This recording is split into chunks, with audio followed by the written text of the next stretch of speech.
의미 중심의 프레임을 가져라. 어떤 일을 의미 중심의 상위 수준으로 프레임하느냐, 구체적인 절차 중심의 하위 수준으로 프레임하느냐는 그 일을 언제 할 것인지에 의해 결정된다. 예를 들어 지금으로부터 6개월 후에 어린 조카를 하루 동안 돌봐주는 일을 상상해보자. 사랑하는 조카와의 소중한 하루, 가족 간의 사랑, 천진난만한 영혼과의 교감 등 온갖 좋은 의미들을 떠올리면서 기꺼이 그 일을 감당할 수 있을 것으로 자신한다. 그러나 지금 당장 그 일을 한다고 상상해보라. 기저귀 갈아주는 일, 이유식 먹이는 일, 우는 아이를 어떻게 달래줘야 하는지 등의 구체적인 상황들을 떠올리면서 난감해할 것이다. 결혼식을 앞둔 커플들도 결혼식 몇 개월 전에는 영혼의 결합이니 인생의 동반자니 하며 추상적인 의미로 결혼을 바라보며 가슴 벅차한다. 그러나 결혼식이 당장 코앞에 다가오면 혼수 문제에다 야외 촬영, 공항까지 운전은 누가 하나? 와 같은 구체적이고도 사소한 상황들을 염두에 두게 된다. 그 과정에서 결혼의 의미보다는 현실적인 결혼 절차에 압도당하고 만다. 새해 결심이 늘 작심삼일로 끝나는 것도 같은 이유에서다. 결심을 하는 순간에는 상위 수준으로 생각하다가 막상 실천을 시작하고 보면 어느새 하위 수준으로 세상을 바라보기 때문이다. 이것이 평균적인 사람들의 특징이다. 그런데 왜 평균만 되려고 하는가? 정말로 지혜로운 사람이 되기 위해서는 가까운 미래나 현재의 일도 늘 상위 수준으로 프레임해야 한다.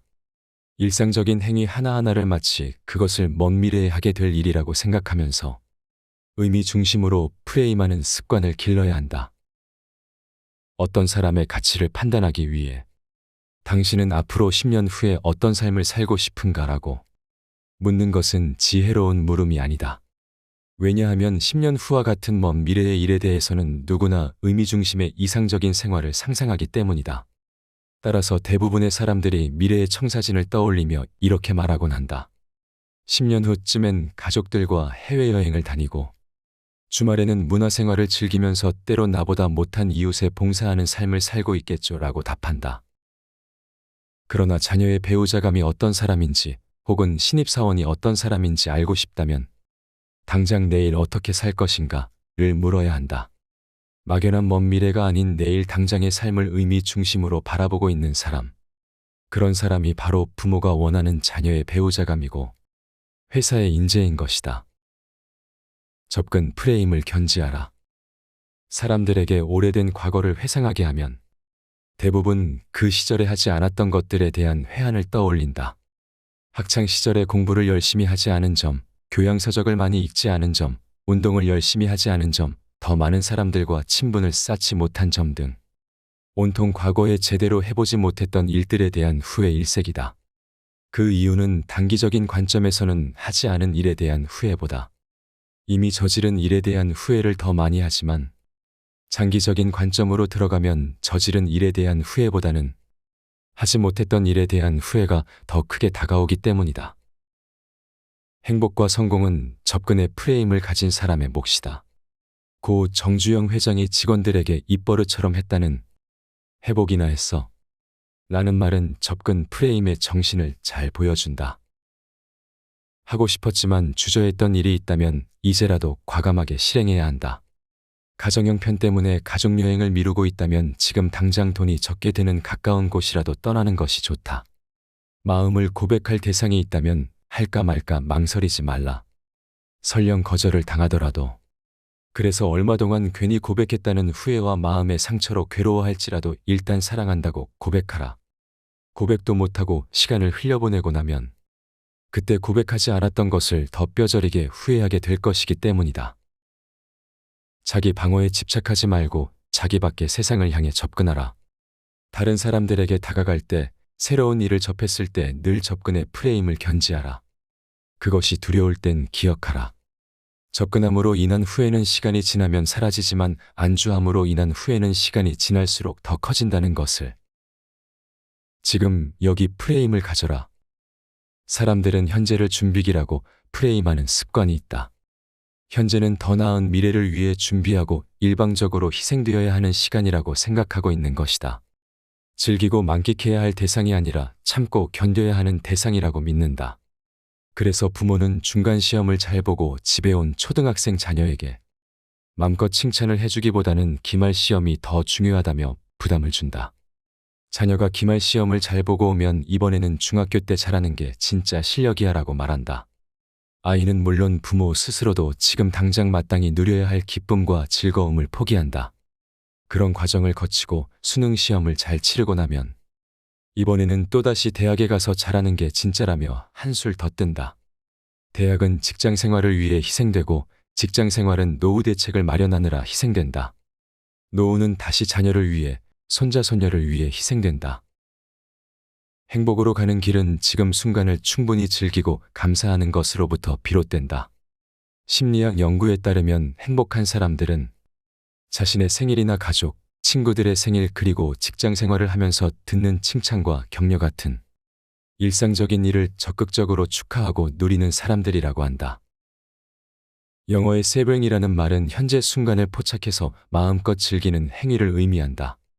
우리에게 필요한 프레임은 준비기로서 희생하는 현재가 아니라 savoring 대상으로서의 현재다. 한 끼 대충 때우자는 식으로 지금 순간의 소중한 한 끼 식사를 아무렇게나 홀대하지 말고 그 음식 속에 들어간 재료의 맛을 하나하나 음미해보라. 축하할 일이나 축하해 줄 일이 있으면 주변 사람들에게 알려서 마음껏 축하받고 축하를 해줘라. 지금 여기에 프레임으로 현재의 순간을 충분히 즐겨라. 비교 프레임을 버려라. 진정한 마음의 자유는 자신을 다른 사람과 비교하지 않는 데 있다. 저자가 속한 연구팀에서 수행한 연구에 따르면 남들과의 비교는 설령 그 대상이 자기보다 못한 사람과의 비교일지라도 너무 자주 하게 되면 정신 건강에 좋지 않은 것으로 나타났다. 연구팀은 3주일에 걸쳐 매일 학생들에게 그날 하루 자신을 남들과 비교했는지, 비교를 했다면 얼마나 자주, 어떤 영역에서 비교했는지를 체크하게 했다. 또한 매일 그날의 행복 정보를 평가하게 했다. 그 결과 남들과 비교를 많이 한 학생일수록 그날의 기분과 행복감이 저하되는 것으로 나타났다. 자기보다 잘난 사람과의 비교는 물론이고 객관적으로 자기보다 못한 사람과의 비교도 횟수가 잦을수록 행복감을 떨어뜨린 것이다. 사람들이 만족을 느끼는 최상의 상태는 비교 프레임이 적용되지 않을 때다. 즐거운 식사 자리, 가족들과 보내는 휴가, 친구와의 유쾌한 수다, 책 읽는 기쁨, 좋아하는 취미생활. 이런 것들은 그 자체만으로도 만족감을 준다. 이런 일들은 많으면 많을수록 좋다. 그러나 여기에 비교의 프레임이 침투하기 시작하면 진정한 만족의 상태가 사라진다. 남들은 외식도 자주 하던데 대학생이라면 어려운 고전부터 읽어야 한다는데 저 집은 동남아로 가족여행 가는데 이런 비교 프레임에서는 남들보다 많아야만 좋은 것이 된다. 정호승 시인의 말처럼 남들과의 비교는 자신의 삶을 고단한 전시적 인생으로 바꿔버린다. 또한 비교의 프레임은 배우는 기쁨과 도전 정신을 앗아간다. 전력을 다해 새로운 것을 배우기보다는 다른 사람들의 눈에 잘하는 것처럼 보이도록 하는 게 더 중요하기 때문에 비교의 프레임은 우리로 하여금 잘하는 것에만 안주하도록 만든다. 서툴러도 어떤 일을 시도하기보다 잘하는 것만 하겠다는 안주하는 마음은 결국 발전을 저해한다. 그렇다면 생산적이고 지혜로운 비교는 없을까? 저자 연구팀의 연구 결과에 따르면 남들과의 횡적인 비교보다는 과거 자신과의 비교, 혹은 미래의 자신과의 종적인 비교가 하나의 대안이 된다. 과거의 자신보다 현재의 자신이 얼마나 향상되어 가고 있는지, 자신이 꿈꾸고 있는 미래의 모습에 얼마나 근접해 있는지를 확인하는 시간상의 비교가 남들과 비교하는 것보다 훨씬 더 생산적이라는 결론이다. 세상을 바라보는 창이 남들과의 비교가 되어서는 안 된다. 다른 사람들보다 더 잘하는 것, 다른 사람들보다 물질적으로 더 잘 사는 것이 주는 일시적인 만족보다는 최선의 나를 추구하는 것이 진정한 행복의 길임을 기억해야 한다. 주변의 물건들을 바꿔라. 주변에 놓여 있는 물건들은 단순히 현실 생활에 필요한 기능만을 담당하는 건 아니다. 앞에서 비즈니스와 관련된 물건들이 있는 곳에서 게임을 하게 되면 훨씬 더 경쟁적으로 행동하게 된다는 연구를 소개한 바 있다. 경쟁적인 마인드를 갖고 싶다면 경쟁심을 유발할 만한 물건들로 주변을 채워야 한다는 얘기다. 만일 양심적인 행동을 유발하고 싶다면 집안에 거울을 적절히 배치하는 것도 좋은 방법이다. 학창 시절 시험을 볼 때 누구나 한 번쯤은 종료 시간이 지났는데도 펜을 놓지 못하고 한 문제라도 더 풀려고 애썼던 경험이 있을 것이다. 뿐만 아니라 앞 친구의 답안을 보려고 슬쩍 커닝을 시도한 적도 있을 것이다. 미국 일리노이 대학교의 에드 디너 교수가 수행한 연구에 따르면 이런 부정행위가 거울 앞에서는 쉽게 일어나지 않는다고 한다. 이 연구에서 디너 교수는 한 조건의 학생들에게는 거울을 마주본 채로 문제를 풀게 하고 다른 조건의 학생들에게는 거울을 등지고 문제를 풀게 했다. 어느 조건의 학생들이 시험이 종료된 후에도 문제를 계속 푸는지 관찰했더니 거울을 등지고 문제를 푼 학생들 중에서 부정행위를 하는 학생이 훨씬 많았다. 거울이 단순히 외모를 비춰주는 물건에 그치지 않고 양심과 도덕의 프레임을 유발하는 상징적인 역할을 하기 때문이다. 본받고 싶은 인물의 사진을 걸어놓거나 가지고 다니는 것도 한 방법이다. 자신이 닮고 싶은 롤 모델의 사진을 걸어놓는 행위가 그 사람처럼 생각하고 행동하도록 만드는 프레임을 유발할 수 있기 때문이다. 대학 교수를 떠올리기만 해도 상식 문제를 더 잘 푼다는 연구 결과도 나와 있다. 주변 물건들을 적절히 선택하고 배치하는 것은 단순한 인테리어 디자인을 넘어서는 지혜로운 마인드 디자인인 것이다. 체험 프레임으로 소비하라. 소유가 목적인 소비와 경험이 목적인 소비를 칼로 무자르듯이 선명하게 구분할 수 있는 건 아니다. 가령 책상을 구입하는 경우 소유를 위한 소비일 수도 있지만 그 책상에 앉아서 장차하게 될 어떤 지적 경험을 위한 소비일 수도 있기 때문이다. 어떤 소비든 이 두 가지 요소가 혼재해 있기 마련이다. 바로 그렇기 때문에 우리들은 소비를 경험을 위한 행위로 의도적으로 프레임할 수 있다. 앞서 소개했듯이 행복은 소유 자체를 위한 소비보다는 경험을 위한 소비를 했을 때 더 크게 다가온다.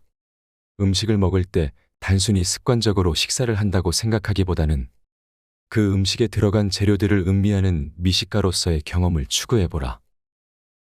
영화를 볼 때도 단순히 흥행 영화를 한 편 본다는 프레임이 아니라 인간의 상상력이 창조해낸 작품을 감상한다는 차원으로 프레임을 해보라. 특히 나를 위한 것보다는 다른 사람을 위해 소비하는 것이 행복을 배가시킨다는 점을 기억하라. 저자 연구팀이 수행한 최근의 연구에 따르면 사람들은 자기 자신을 위해 소비한 경우보다는 다른 사람과 공유하기 위한 소비를 했을 때 더 강한 행복감을 경험하는 것으로 나타났다. 편한 삶을 살기 위해서는 자신을 위해 소비해야겠지만 정녕 한 차원 높은 행복을 경험하고 싶다면 다른 사람들을 위해 소비하도록 하라. 누군가를 위해 돈을 지불하는 것을 단순한 인사치레나 의례적인 선물로 프레임하기보다는 자기 자신을 위한 행복 비타민이라고 프레임하는 발상의 전환이 필요하다.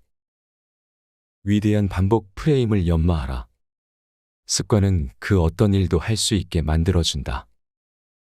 올림픽 금메달을 꿈꾸며 연습하던 글래드웰은 15세 때 챔피언 자리에서 밀려나게 되었다. 이후 마라톤에 흥미를 잃었다가 대학에 들어가 다시 시도했지만 자신이 더 이상 마라토너가 아니라는 사실을 깨닫게 되었다고 한다. 어린 시절 마라톤 챔피언까지 했던 그에게 무슨 일이 일어났던 것일까? 어릴 때의 천재성이란 성인기의 성취를 예언하는 것이 아닌가? 글래드웰의 조사에 따르면 마라톤 능력이 떨어진 것은 그 자신에게만 해당되는 사례는 아니었다. 글래드웰은 13세 때 캐나다 전국 순위 15위에 들었던 소년들을 대상으로 그들이 24세가 되었을 때의 랭킹을 조사했다. 그 결과 24세 때 전국 순위 15위에 들어있던 선수들 중 13세 때 15위 안에 들었던 선수는 단 한 사람밖에 없음을 발견하였다. 더 놀라운 사실은 24세 때 캐나다 랭킹 1위였던 선수는 어린 시절 글래드웰을 비롯한 엘리트 선수들로부터 조롱을 받던 별 볼 일 없는 아이로 밝혀졌다. 결국 글래드웰을 비롯하여 여러 심리학자들의 연구에 따르면 성인기의 성취라는 것은 그것이 어떤 영역이든 중단 없는 노력에 의해 이루어진다는 것을 알 수 있다. 너무나 적절한 지적이다. 반복의 위력은 결코 과소평가될 수 없다. 인지심리학 분야에는 10년 법칙이라는 규칙이 존재한다. 어떤 분야에서건 전문성을 획득하기 위해서는 최소한 10년 이상 부단한 노력과 집중력이 필요하다는 법칙이다. 우리가 천재라고 알고 있는 사람들 중 상당수는 타고난 천재성이 아니라 우리의 상상을 뛰어넘는 집중과 반복의 산물임을 기억하라. 프레임을 바꾸기 위한 리프레임 작업이 바로 이와 같다. 한 번의 결심으로 프레임은 쉽게 바뀌지 않는다. 그것이 습관으로 자리 잡을 때까지 리프레임 과정을 끊임없이 반복해야 한다. 프레임은 단순한 마음먹기가 아니다. 규칙적인 운동을 통해 근육을 늘리듯이 규칙적이고 반복적인 연습을 통해 새로운 프레임을 습득해야 한다. 본 내용은 출판사 21세기 북스, 지은이 최인철님의 프레임이라는 도서에서 일부 발췌하였습니다. 위대한 반복 프레임을 연마하라.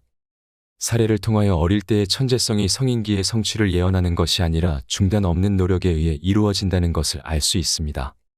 우리는 습관적으로 행동하고 이러한 습관은 우리의 삶을 크게 좌우합니다. 따라서 좋은 습관을 만들어내는 것은 매우 중요할 것입니다. 저자는 규칙적이고 반복적인 연습을 통해 새로운 프레임을 습득해야 한다는 것을 강조하고 있습니다. 따라서 좋은 습관을 만들기 위해서는 일정한 규칙성과 반복이 필요하다는 것을 알 수 있습니다. 어떤 분야에서든 전문성을 획득하기 위해서는 부단한 노력과 집중이 필요하다는 것을 알 수 있습니다. 반복 프레임뿐만 아니라 책 속에 언급된 여러 가지 프레임을 통해서 일상에 도움이 되는 계기가 되길 바랍니다. 시청해 주셔서 감사합니다. 구독과 좋아요 부탁드립니다.